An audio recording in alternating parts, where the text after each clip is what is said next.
Hello friends, welcome to ராகுல் food paradise. இன்றைக்கி நம்ம என்ன பார்க்க போகிறோன்னா மாம்பழ கேசரி எப்படி பண்ணுறதுன்னு பார்க்கலாம். அதுக்கு முன்னாடி நம்ம சேனலுக்கு நீங்கள் புதுசுன்னா மறக்காமல் சப்ஸ்கிரைப் பண்ணிக்கோங்க. கூடவே பக்கத்தில் இருக்கக்கூடிய பெல் பட்டனை கிளிக் பண்ணிக்கோங்க.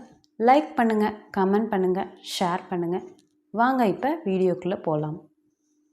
மாம்பழ கேசரி செய்கிறதுக்கு மீடியம் சைஸ் மாம்பழம் 2 எடுத்து கட் பண்ணி வச்சுருக்கோம். அதை ஸ்மூத் பேஸ்ட்டாக அரைச்சி எடுத்துகிட்டு வந்துடலாம். அதுக்கப்புறமா கேசரி பண்ணிக்கலாம். மாம்பழ கேசரி செய்கிறதுக்கு 1 கப் வெள்ளை ரவை எடுத்துக்கலாம். 2 மாம்பழத்தை கட் பண்ணி மிக்ஸி ஜாரில் சேர்த்து நல்லா பேஸ்ட்டாக அரைச்சி எடுத்துக்கலாம். ஸ்டவ் ஆன் பண்ணி கடாய் வச்சு 2லிருந்து 3 டேபிள் ஸ்பூன் நெய் சேர்த்துக்கலாம். நெய் சேர்த்துட்டு முந்திரி 10லிருந்து 20 முந்திரி சேர்த்து அதை நல்லா வறுத்து விட்டுக்கலாம்.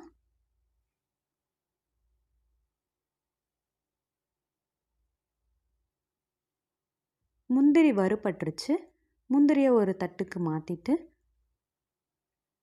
10லிருந்து 20 திராட்சை எடுத்து அதையும் வறுத்து எடுத்துக்கலாம்.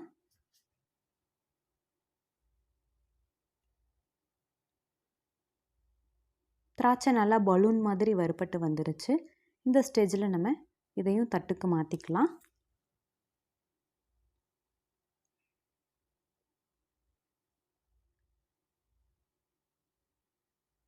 அதே நெய்யில் 1 கப் ரவையை சேர்த்து நல்லா வறுத்து எடுத்துக்கலாம்.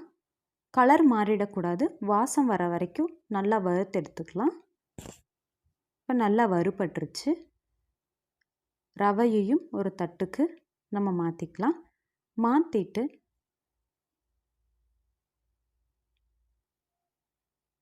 அரை கப் ஆயில் சேர்த்துக்கலாம்.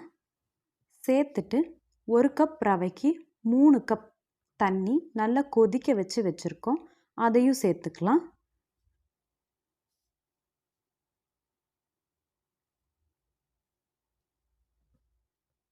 கொதிக்கிற தண்ணி சேர்த்தும்போது பார்த்து பொறுமையாக சேர்த்துக்கோங்க.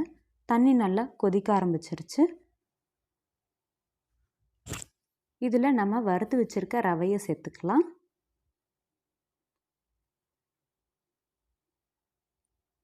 ரவையை போட போட நீங்கள் ஒரு கையில் கலந்து விட்டுட்டே இருங்க, கைவிடாமல். அப்போ தான் கட்டி சேராமல் இருக்கும்.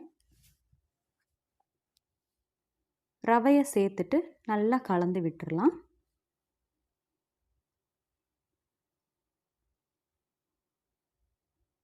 ரவை நல்லா வெந்துருச்சு. இந்த ஸ்டேஜில் நம்ம 1 கப் ரவைக்கு 1.5 கப் சர்க்கரை சேர்த்துக்கலாம். இனிப்பு நீங்கள் பார்த்து சேர்த்துக்கோங்க. நம்ம மாம்பழமும் சேர்ப்போம். சர்க்கரை சேர்த்துட்டு நல்லா கலந்து விட்டுடலாம்.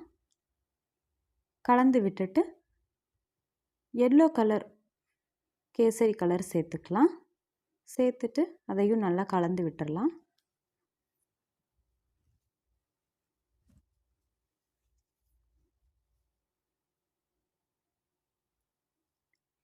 மாம்பழத்தோட கலர் சேர்க்குறதே உங்களுக்கு போதும் அப்படின்னு நினச்சிங்கன்னா நீங்கள் கேசரி கலர் சேர்க்குறத ஸ்கிப் பண்ணிக்கலாம்.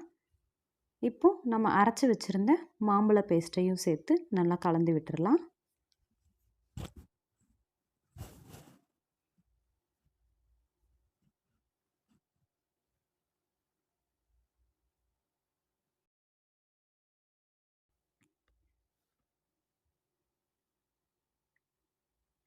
கலந்து விட்டுட்டு 1/4 டீஸ்பூன் ஏலக்காய் தூள் சேர்த்துக்கலாம்.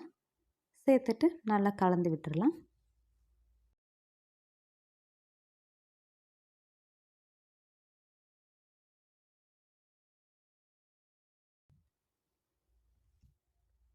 இந்த ஸ்டேஜில் வறுத்து வச்ச திராட்சை முந்திரியை சேர்த்து நல்லா கலந்து விட்டுடலாம். இப்போ பார்க்குறதுக்கு உங்களுக்கு லூஸாக இருக்க மாதிரி தான் இருக்கும், ஆனால் ஆறின உடனே உங்களுக்கு கரெக்டாகிடும்.